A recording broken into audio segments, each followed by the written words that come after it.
Any founder worth their salt will have a couple of battle scars when it comes to hiring salespeople.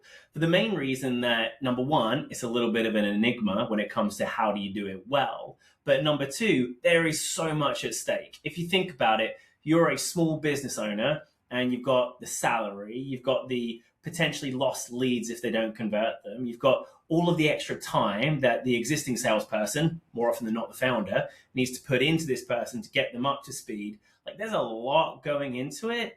And yet the majority of times the first sales hires end up failing. So in this conversation with Simon, we really dig into why. Why does that tend to happen? But also where this conversation goes really, really well is Simon is very open and humble with sharing his own experiences as a founder. What were the mistakes that he made? Some of them like quite bruising, some of them funny to laugh at. But ultimately, there's tons of key takeaways that you can get from this conversation, which are practical and you can implement immediately when it comes to hiring. Be that for your first salesperson, or you might have hired 10, 15, 20 by now, and it would still be valuable because he's not only coming at it from the perspective of somebody or a founder that's hiring a salesperson, but also now an EOS implementer where he's had the benefit of working across lots of different organizations and seeing the common patterns of mistakes that people tend to make. Really valuable conversation. Hope you enjoy it. Simon, welcome to Sales Traction. Thanks, Oliver. Great to be here. In the run-up to this conversation, I was particularly excited. I mean, I'm always generally excited to have these conversations, but in particular, because your background is somewhat unique in as much as entrepreneur, business owner, has built a decent-sized company, then became EOS implementer. So I feel like we've got the full spectrum of perspectives, the actual operator, as well as the one that's then 30,000 foot above the organization. Sure. Yeah. So where I want to start off is I want to start off understanding a little bit more about that transition and your perspectives and going from one to the other. And then the main focus of the conversation is really going to be around hiring and specifically the challenges with hiring, especially when early on and making those first few challenging hires. Great. All right, so where I want to kick off then. You're a business owner, you're building your company, you discover EOS. Yeah. What happens? Well, the very first thing was I needed to get my number two, who wasn't really a full number two at that stage, but closest thing I'd got, I needed to get him on side. And then we needed to get the rest of the board and my parents also own the business with me, so I needed to get them on side, which we managed to do. We had a 90-minute meeting from an implementer. We figured we couldn't make this big change to how we worked on our own without support. So we hired an implementer and worked with them, followed exactly the EOS process that I now follow with clients. And slowly but surely, my involvement in the business decreased to the point where I think we're about 18 months in. I had a mini existential crisis, a kind of what's the point of me anymore moment, which was uncomfortable for a few months. But I think it worked for me because I think about 3 months after that hit me, I went to an EOS conference down at Heathrow and just had this insight that, being surrounded in that environment by entrepreneurs, that's where I wanted to be.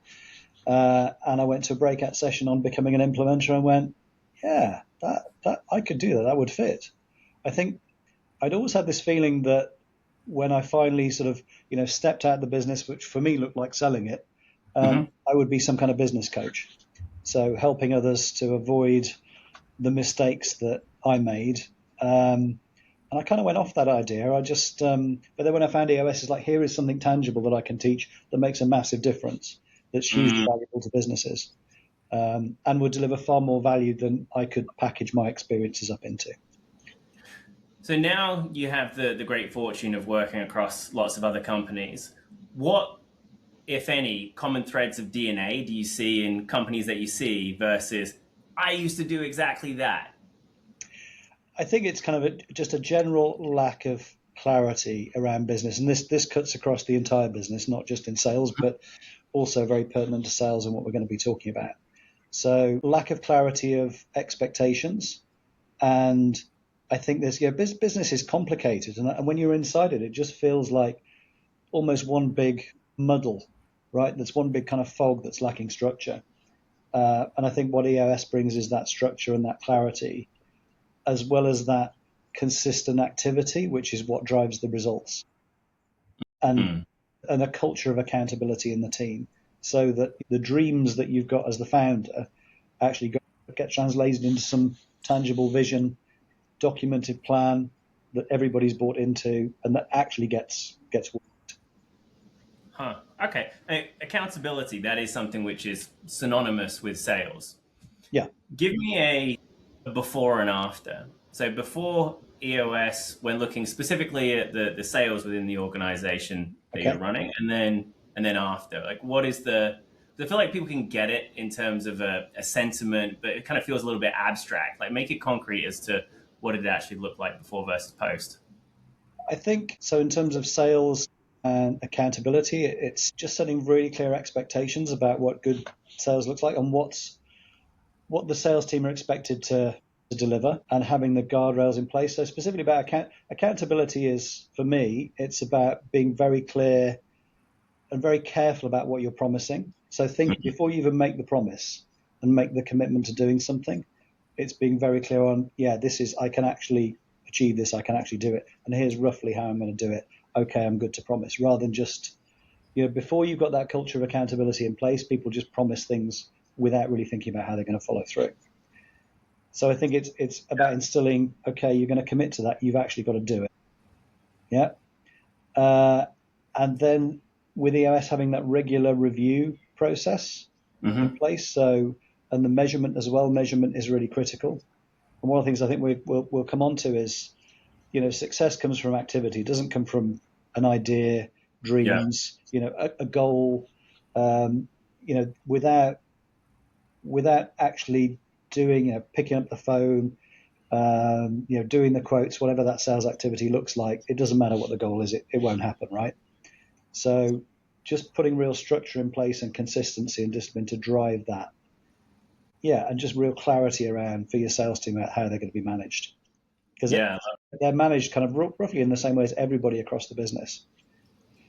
Yeah, and I think that accountability, and I had a conversation about this very recently, actually, it goes both ways. Because I think founders, especially in the early days, where you don't necessarily you're not Apple, you're not Google. You're trying to, if you find an A player and you want to bring them into the team, there's a sell that's going on just as much both ways. Yeah, absolutely. And salespeople are notorious for doing their best sell during the interview process. And then when you get there, it's like, hang on a minute, that's not the picture on the box. Are you joking?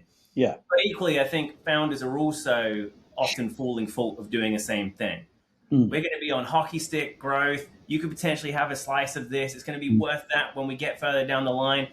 We're going to tilt all of your earnings so it's more commission based. It's like, okay, who else has actually made the commission though from this model that you shared with me? Like, I see that equally happening quite frequently, and perhaps that's something that doesn't get spoken about so much in terms of the accountability for those early hire, let's call them partnerships, if you like, because it's going both ways. Yeah. Really, it's not as much onus, if you like, on the founder in those early days. Would you agree? Yeah, absolutely. And I think if you go back to, right in the early stages, because hiring salespeople looks very different at the different stages of your journey. Sure. So, I mean, the most difficult is when your sales, you've been the founder, you've been responsible for sales, and now you're going to recruit somebody who's going to take over or at least share that responsibility. And I think most founders are not sales trained, right? They don't come from a sales background, but they're good at sales because they've kind of had to teach themselves. They've kind of coupled the skills together. And they also have some advantages that they don't recognize, I think. Well, I think we've talked about this before. So they have a level of credibility with the clients because they own the business. They're accountable for whatever they promise because they've also got to wade in to delivery if it's necessary. So they've got that implicit level of trust. I think they've also got the authority to innovate if they need to and invent products and services that, to fulfill the need of the client. So they can do all sorts that the new hire is not going to be able to do. And also they've got a passion and a level of product knowledge that somebody new coming in is never going to have. So they've got this kind of inherent advantage. I think thinking back to my own experience, they've also got some imposter syndrome going on because it's like, because they can sell, but they don't really understand how. Yeah. And certainly not well enough to teach somebody else. So I think there is an assumption that I made on more than one occasion, right? That I'm going to bring somebody in, they've been successful in sales in a different environment, they've been sales trained, I'm not, they're going to be better than me. That's all I need to do is find a kind of sales animal, and they're going to come in and tell me what to do. And what they also miss is that in terms of, the structure, if they're clear on how a business is structured, I'm going to hire a salesperson. I'm now the sales manager. Okay, so it's not just about am I hiring the right person for this sales seat that I've probably not defined very well? Am I the right person to step into this sales manager seat, which I'm now going to be in, which I've also probably not defined very well? So, there's a whole load of other sort of, errors that I've made that founders make in that first hour, which I'm sure we'll get into. But a lot of it is about a lack of clarity around expectations. And that's, you hit on that with, it's what's the salesperson going to be accountable for? But now in my new elevated seat, what am I accountable for? Yeah. Because often where it goes wrong is it looks like I've made a bad hire, and actually I've made a good hire, but I've stuck this person in the wrong environment. And I've not actually given them the chance to succeed. I heard someone say before that if you take a healthy person and put them in a room of sick people, I bet you that person's going to get sick, no matter what they came in like. And I feel like that's often true when you look at the environment and how well catered is that environment to bring out the best in the individual. Yeah. You said something really interesting there that I've not really spoken about quite so much, which is the imposter syndrome, if you like, of the founder. Founders aren't going to be willingly, voluntarily saying that to the wider organization. Yeah. But if someone is experiencing that, thinking that, perhaps after a little bit of reflection, what do you think would be a good way to get over it? Because it's a limiting belief mindset that clearly has quite a significant downstream implication. Yeah. But if you look at where it comes from, I've taught myself how to sell. I've read some books. I'm doing the stuff. I don't really understand how this whole thing works well enough to explain it to somebody else, or design a seat and a process and measurement that somebody else can follow without the sort of founder advantages that I've got, and deliver and get the same success that I've had. So how do they get the knowledge, skills, and experience to pull all that together? They need some help, in my view, if they can. So, be that, if they're really budget constrained, go and find a mentor. Yeah. Join a peer group, maybe. Ideally, get an expert in who can help you map out your sales process in the way that you sell, and a way that's then repeatable from somebody else. Because, thinking back to, businesses where the sales is driven by the founder, it's all famine or feast, right? Because the founder's all in the sales seat, building the whole pile of business, then they're hopping seats to deliver it. All the focus moves off sales, right? And then, the big project finishes, and it's like, well, where's the work? Yeah. So, trying to systemize that so it happens repeatedly and get somebody else in, so it's happening even when we're busy. Yeah. That's kind of that's a big transition. And it took me a long time to get it right. Going back to what EOS changed specifically in terms of sales and accountability for ATEC, I think that's a little bit of a difficult question. I was very fortunate in that a year before we did EOS, I'd made a great hire in sales and in my technical director, who's now my MD. So I think, and they were just fundamentally very accountable people. So I struggle a little bit with that question: how did EOS change accountability in sales? Because actually, it was, that was there in the values that of the people that I'd hired. Yeah, got it. So one of the things that I want to touch on is not necessarily just the sales function. The sales function is obviously part of the wider ecosystem of the organization. Yeah. And one of the things that I'm curious to get your take on is, if we've got the VTO, and for people that aren't necessarily EOS fluent, if this is the plan for the organization, where are we going? Short term, long term? What are the expectations? What does great look like? That's the vision. Yeah. Sales sits within that.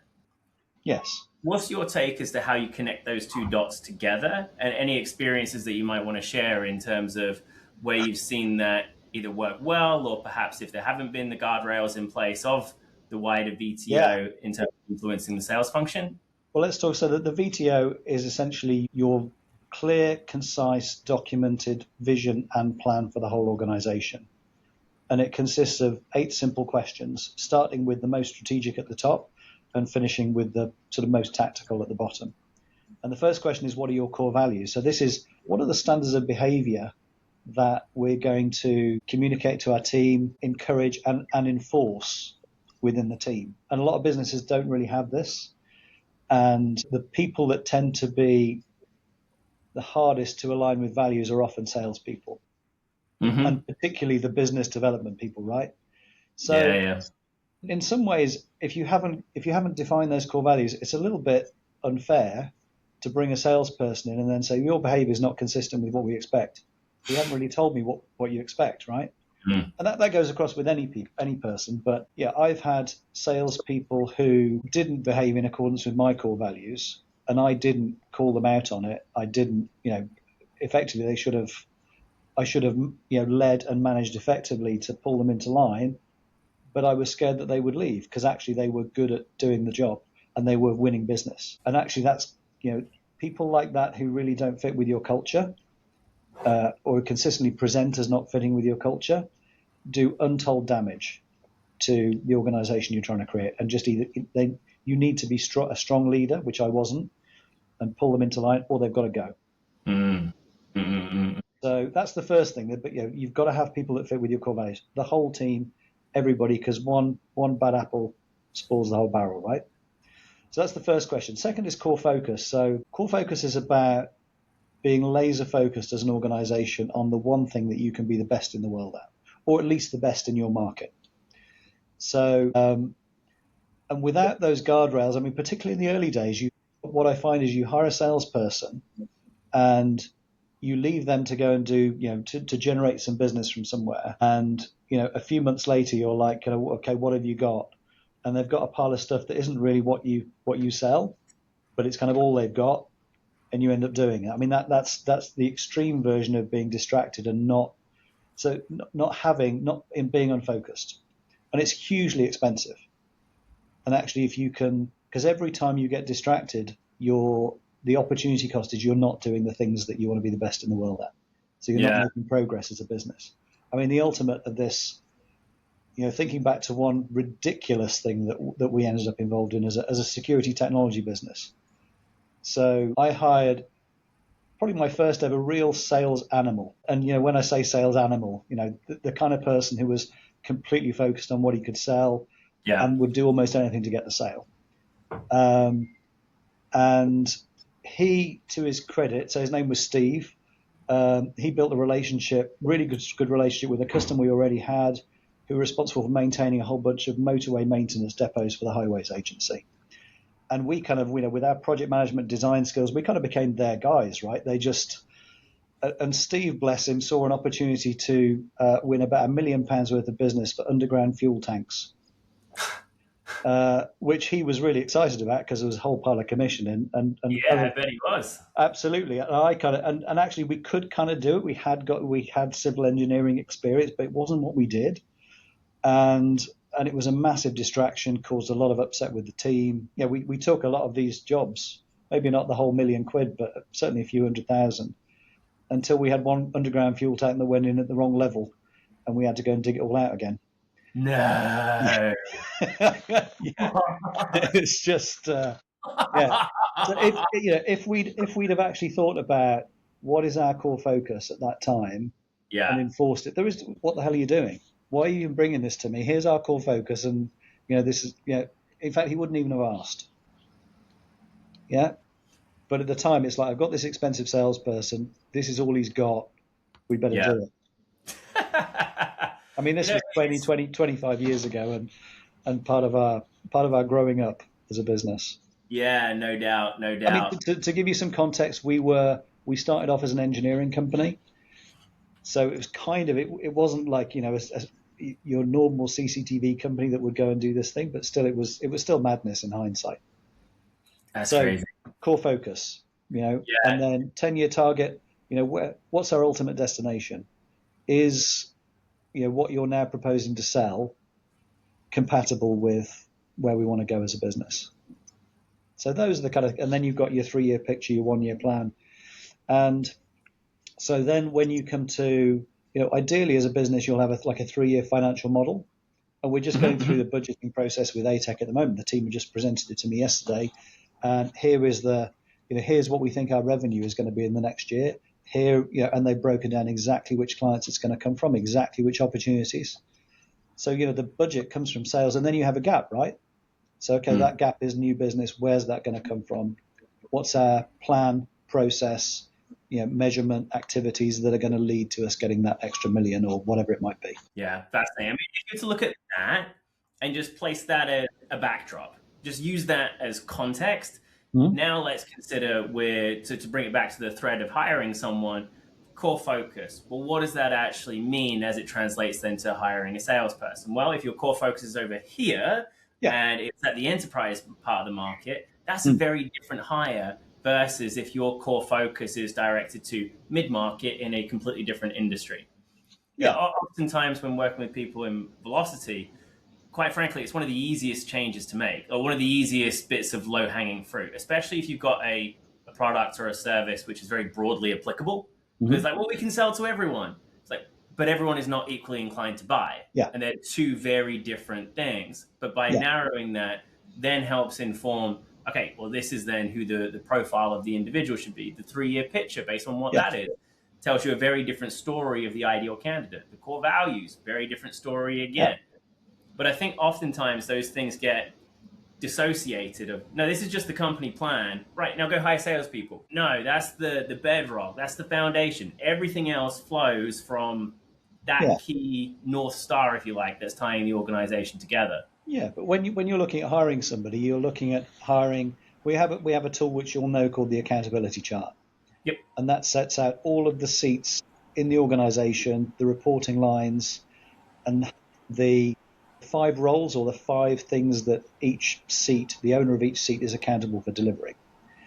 So typically you'll have, the owner is sat in the, in the sales leadership seat, the operational leadership seat, the finance leadership seat, multiple seats, and other seats, further down below, and they want to give up a seat, or they want to reduce their exposure to a seat. So let's say they're going to stay in the sales leadership seat. They're going to hire somebody underneath them to do a lot of the work.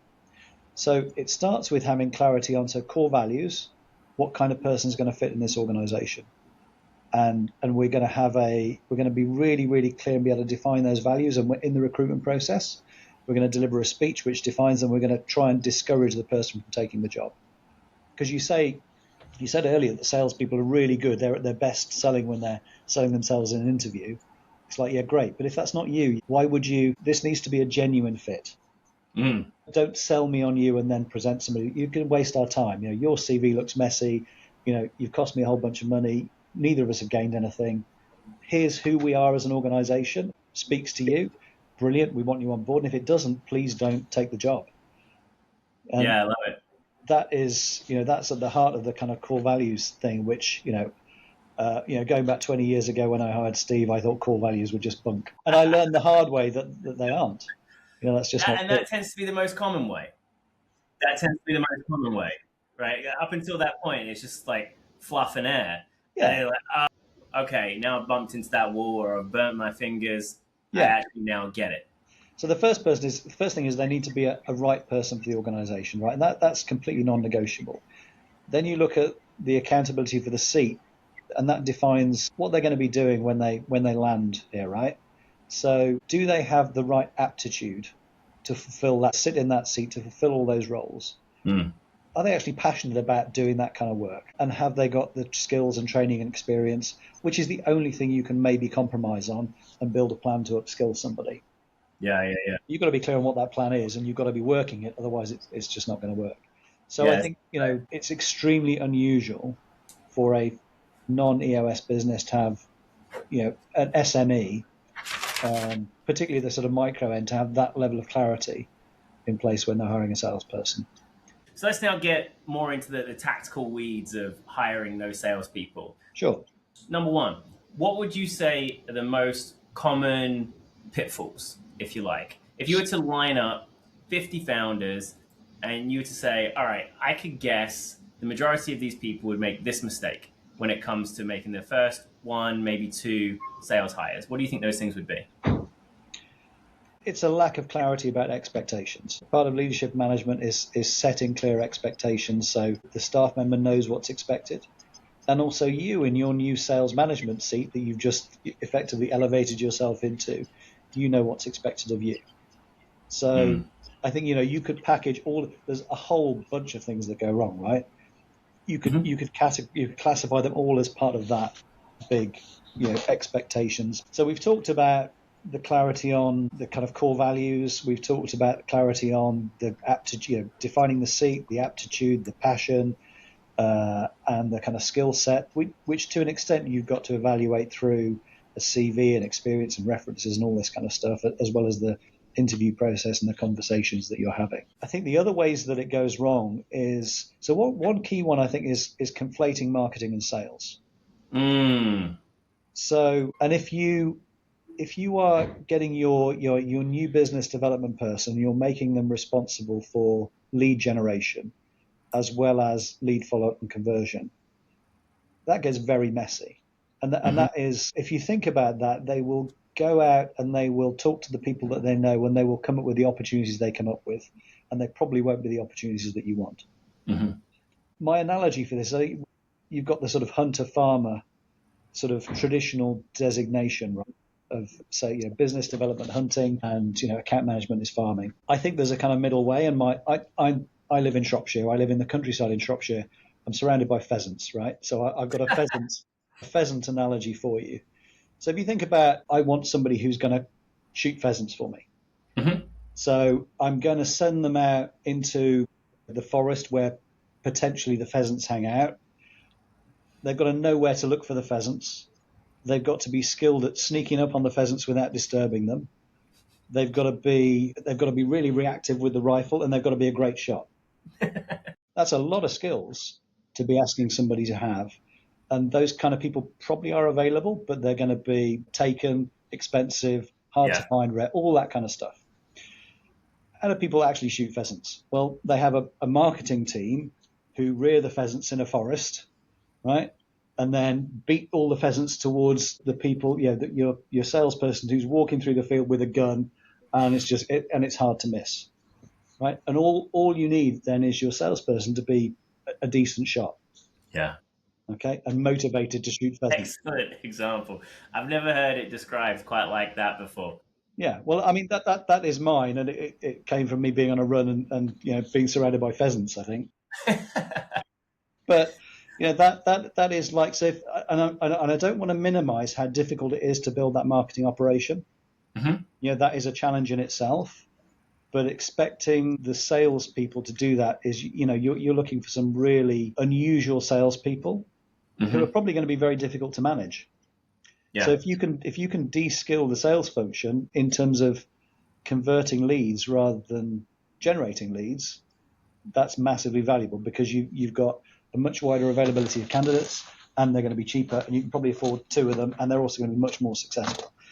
So the thing with the hunter that goes into the forest, I haven't been able to find any pheasants, so I've come back with a brace of rabbits instead. That's what.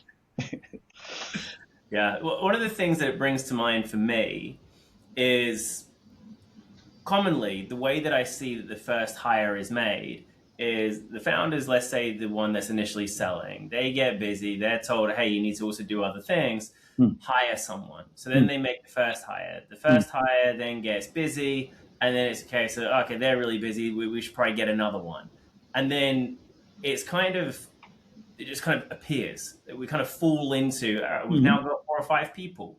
And in terms of the division of labor and who's doing what, you usually end up with just like a bundle of generalists. Yeah. And I think going back to something that you shared earlier, I think there's 2 things. Number one, when looking at the accountability chart, it's then not necessarily just a question of, do we need a salesperson? It's forward view. Where are we actually going? Maybe this then links back again to the VTO and the 3-year and the 10-year. What are we actually trying to design? Because your end state is not a state where you've got one salesperson. Of course, it's going to be multiple, and then they're going to have different roles, etc. But budget constraints are also a real thing.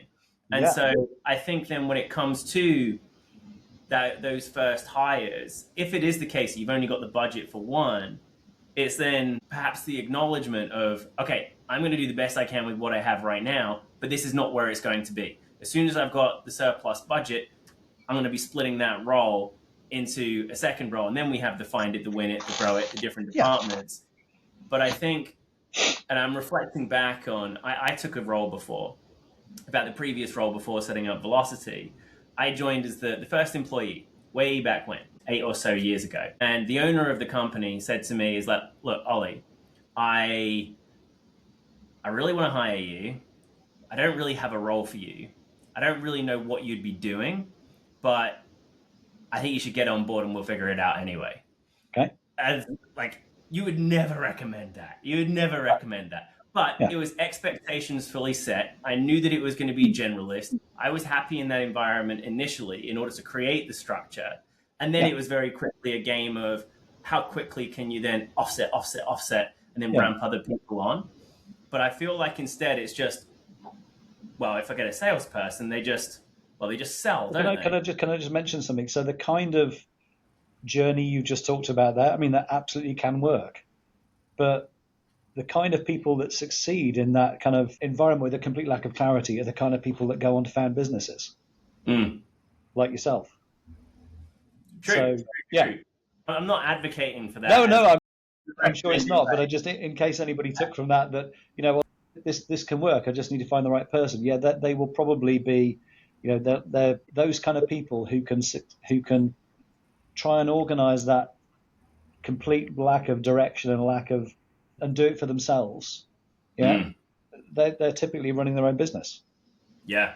I think that the key thing for me is, rather than starting from where we are now and just sort of tumbling one step forward at a time, starting with the end and then working back. So like designing the function, and then we're gradually adding the seats in order to get there. Yeah. But there's just like sort of spilling out of us. So the accountability chart is sometimes what I see with organizations is that, we've hired this new person, we better update our accountability chart.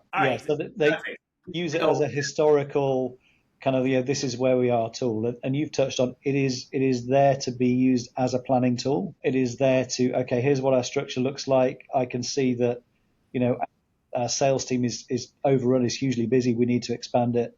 What does that look like? And so typically we use it 6 to 9 months out. We wouldn't start looking at what's the structure of the organization in 3 years' time, because that plan as we define it in 3 years' time is probably never going to happen.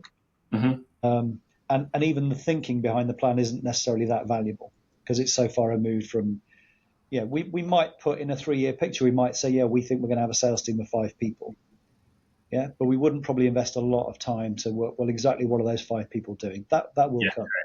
So for accountability chart, for that level of detail, what does it look like in 6 to 9 months' time? Because we know we need to grow in this financial year. We know we need 2 more heads. We want to define what they're going to be before we hire them. So I think in setting expectations, you can build a highly detailed 5-year plan, but there's a military phrase, no plan survives first contact with the enemy.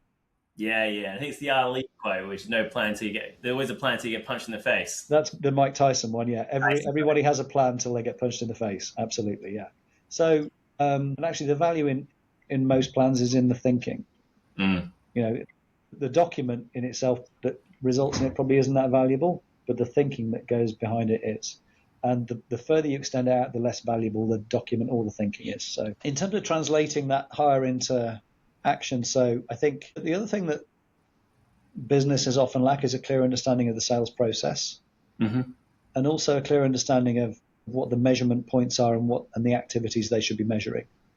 Because actually in the EOS scorecard, a tool you'll be familiar with, so that's all about, let's measure the leading indicators, activity-based numbers that are going to result in the sales number being, or the revenue number being met at the end of the month. If all we're tracking is the end of the month revenue number, we've missed it. It's too late, right? Yeah. So, and I think going back to your new hire, the number of times we've been measuring what opportunities have you generated, what quotes have you done, what calls have you made, what business development interactions have you had, and how do we log those? And the other thing is, and this is only fairly recent that I've and you'll know all about this, the psychology of sales. Sales is about rejection. So let's measure the attempts, not just the successful attempts. Let's reward people, recognize people for picking up the phone, and doing the calls and keeping the records, not just for when they win a deal. Yeah, I love it. Okay, so in which case then, if we're going then from, we've looked at the initial design, or we've looked at the VTO, we know where we're going, we're then designing the organization and the seats, we know what that person needs to look like.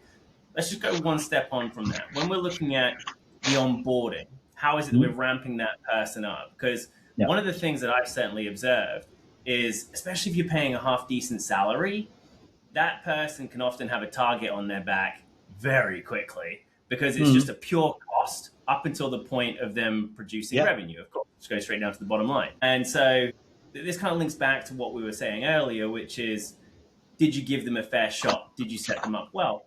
Balanced with the fact that this is a younger organization. By the nature of it being in the 1 to 20 million bracket, there are still things that are being figured out. So it's not going to be necessarily perfect with a ribbon on it. We're not enterprise here. But what are your thoughts as to then what good enablement would look like for those new sales hires being made? I think again that's about clarity of what are the stages in our sales process, and how long does it typically take to get to move something from prospecting to lead to opportunity through to a customer or client. Because if that process typically takes 6 months, let's say, you've got quite a reasonably long sales cycle, and let's assume you're feeding this new salesperson with leads, it's still going to be on average 6 months before they're even starting to pay for themselves. So I think certainly in my ATEX security world, where that is probably the truth, you can't look at somebody 3 months in and go, well, you haven't won any business, there's the door. But the problem is you also can't wait until they're 6 months in and realize they've got nothing. Yeah. So you've got to be, all you can measure, you've got no end result in the first 2 months, 3 months. All you can measure is activity. You need to measure that. You need to measure the times they pick up the phone, or the business development interactions. Because right now it could be you pick up the phone, you could be LinkedIn prospecting, you could be sending WhatsApp. Let's just call it a business development interaction. How many of those are you having with your target market? How many leads are you generating if you're doing that? How many opportunities are you generating? All that early stage stuff, because there won't be any business unless they're very lucky. But if you don't understand that, and you don't understand how long it would take you, or what your results would be, or what your process is, how can you expect somebody else to do that? Again, making expectations clear. And often it's like, well, I don't really know, so how can I just need some business, and and you've cost me, you've been here 6 months, you've cost me 50 grand, and I've got no sales. Yeah. It's like, but boss, it was always going to take this long, because now now I know the process. It's like, well, that's a big surprise to me, even though it's always taken me that long. Yeah. Because that's how it is, right? So again, expectations clear, not just for the hire, but in the head of the sales manager, which I now am. Yeah. So yeah, I think it's such a good point. It's a case of putting clarity and structure around what is our definition of progress, if not for the end outcome. And I think in today's day and age, you've got volume, absolutely you've got volume, but you've also got, where so much selling is done via Zoom and Teams, and you've got call recordings, it's very easy to inspect the quality of what's taking place. Like, there's not doing that is shame on you as the owner or the manager. And I think it's spoken about quite a lot, where you then got the abdication of, all right, you're now in, off you go. I'll check back in several months. What are you not doing anything? What on earth? Yeah. You got to look up there, not down. Yeah. And again, in the EOS world, you would have a weekly level 10 where you're checking in, you're looking at those weekly activity numbers. And if they're not on track, you're diagnosing, you're looking for what's the root cause of why we're not making enough calls. I mean, one of the other mistakes, I think, is we talked about record keeping. There's often a lot of friction in the record keeping. There's often a really kind of clunky, convoluted CRM that takes a lot of time. It needs to be as frictionless, but it needs to be easy if you want people to do it. the book Atomic Habits, James Clear's Yeah, Atomic yeah, Habits. no, well, So, make it obvious, make it easy, make it satisfying, all that kind of stuff. So you need to build that into the sales process. And mm, again, if you're going to recognize effort rather than necessarily results, well, how make it easy to record the fact that, well, I've made an attempt to call this person and I left a voicemail and I followed it with a text message. But yeah. actually they didn't acknowledge it or respond. I didn't get any dialogue, but this was the effort and this was the result. Yeah, it's a really good point. I recall, and I think a lot of this goes back to who is it that's setting those, not just targets and expectations, but let's take the CRM, because I think it's a wonderful example and one Mm. where it's typically, if I was to drop a stone, it was to land on a sales function, anyone in the world, I imagine there's probably friction when it comes to the CRM and actually logging the activity. I think it often comes down to who is it that's setting the expectation of what gets logged. In as Mm-hmm. much as if you were to have, say, the integrator of an organization or someone who's a little bit more ops biased, Mm-hmm. the expectation is, well, you should capture absolutely everything. And I'm going to put in a million different Yeah. fields and you've got to put all of Yeah. these in at the end of every call. Like, Yeah. have you ever done a sales call? Yeah. Like, that's the last thing that I want to do. Like, Yeah. I couldn't agree with your point more. It needs to be, what's the minimum viable here? Yeah. Enough to be able to move it forward. With the wonders of technology today, you can also use integrations and what have you. But the Yeah. bottom line should be as little friction as possible. Yeah. This is very present for me at the moment because in my practice, as I'm doing business development, I've realized I'm hopeless at following up leads. Okay. And I've put a new CRM in place, and I'm in the enviable position of being able to design the CRM as well as work it. So I've now got a new record, which is business development interaction. And if in a day I called, left a voicemail, messaged, I just put some notes in, I copy and paste the WhatsApp message or whatever into that, and just that's done. And then if they happen to call me back, it's all part of the same thing. So I've just made I'm typing in as little as possible. The record keeping's easy. It all, straight away it goes on my little chart to say I've done something. Amazing. Which makes it rewarding for me because I just want to see that, otherwise it's, I phoned some people, but they didn't get back to me. Yeah. Yeah. So what was the point of that? But it all comes from consistency, right? It's kind of in sales, it's like consistent failure. Mm-hmm. Yeah. Or, consistent activity, which is mostly could be portrayed as failure because I called somebody that didn't pick up. They still logged that I called, and I'm still they still went, oh yeah, Simon, yeah, I must get back to him. Everybody's busy, right? So it's just, you need to recognize that. But yeah, try and make it frictionless. And I've built probably about the most frictionless thing I can for myself that also feeds into the reporting. And the other thing is, I'm scared to pick up the phone because I can't remember what I said to them 2 weeks ago because I haven't kept a record. And I don't know what I'm supposed to be saying to them in this call. I'm kind of making up as I go along. I'm just much every call blank canvas. Yeah. So, but also that marketing support, I think, is the kind of nurturing, keeping us present, clearly sort of supporting the salespeople with marketing. A lot of younger organizations don't really have that. Quite a lot of established organizations don't have that.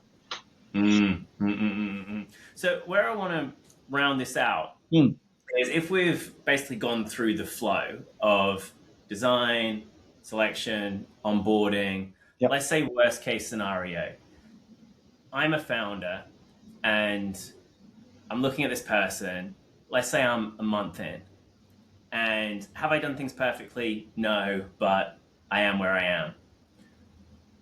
Do I let them go? Do I keep them? If I let them go, it means that I've got to start the whole process again. Mm-hmm. It could be the case that I'm several axe picks away from actually getting to where I want to get to.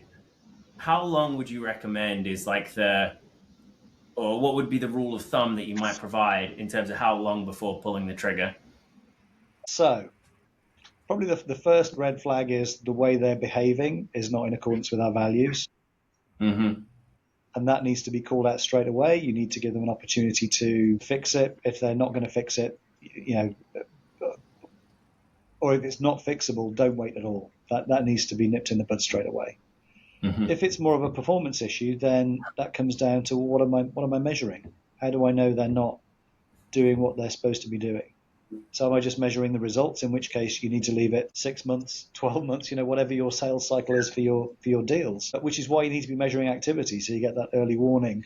If they're not picking up the phone and that's their job, they're not traveling out to see clients and that's their job, then I don't know how long that can be a matter of weeks then. That's something that can be fixed very quickly, and if it's not being fixed very quickly, it's not going to work. Yeah, agreed. I also feel like, and depending on what size of organization you are, you're not always going to necessarily have the luxury of this, but you almost want someone other than the sales manager, be that the founder or whoever else, that's also weighing in on that decision. Because I've seen it happen. So it's sunk cost fallacy. That's basically what it is. And as much as like, okay, brought this person on board. Do I think they're right? Yeah. No, but maybe just another month, maybe just another couple more months. Whereas having someone else kind of gut checking and going, what are you doing? What are you doing? It was a bad move. Yeah. And I think that's what, so EOS brings that kind of structure, clarity about expectations. So if expectations aren't being met, it's very clear. Okay. And it becomes quickly quite clear why. And also whether it's fixable. Okay. If it's fixable, you go through a process, try and fix it. If it's not fixable, great. That's, decision. What's the point in delaying once you've identified it's not fixable? Yeah. And I suppose there's opportunities within the likes of the L10s, especially the leadership L10s. That's where there is also the opportunity to bring things like that to service, where you can get challenged by other people on the leadership team as to, like, this isn't working. This needs to be a forced decision versus a tuck it under the rug. Yeah, you're checking in on the activities, right? You're checking in on the actions that people are supposed to be taking, and if there's an issue, say they've got an excuse. Well, I haven't done this because this part of the process is broken. Well, that's an issue, and we can unpack that. We get that fixed. So you've no longer got that excuse that you're going to keep coming up with, or reason. Let's call it a reason. So I think you've also got, so within the leadership level 10, you've got, you're holding the sales leader accountable for the collective performance of the sales team. Within the sales level 10, you need to be holding individual salespeople accountable for hitting their own individual numbers, usually.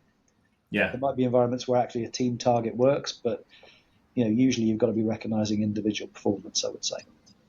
Couldn't agree more. Well, look, Simon, I'm conscious of your time, but thank you for sharing this. As we look to then wrap this up, what I do also want to know is, how can people reach out to you, find you? Where should they go? Okay, so drop me an email, simon.adcock@eosworldwide.com is a good way to reach me. Actually, probably sending me a WhatsApp message is better. So that number is 07983 249 077. So you won't get buried in my emails then. Or look me up on LinkedIn. So Simon Adcock on LinkedIn. You'll see I'm an EOS implementer and also have a brand called the Founder Trap as well, which speaks to a lot of the stuff we've been talking about. Doesn't it just? All right, Simon. Thanks again. It's been an absolute pleasure. Cheers, Oliver.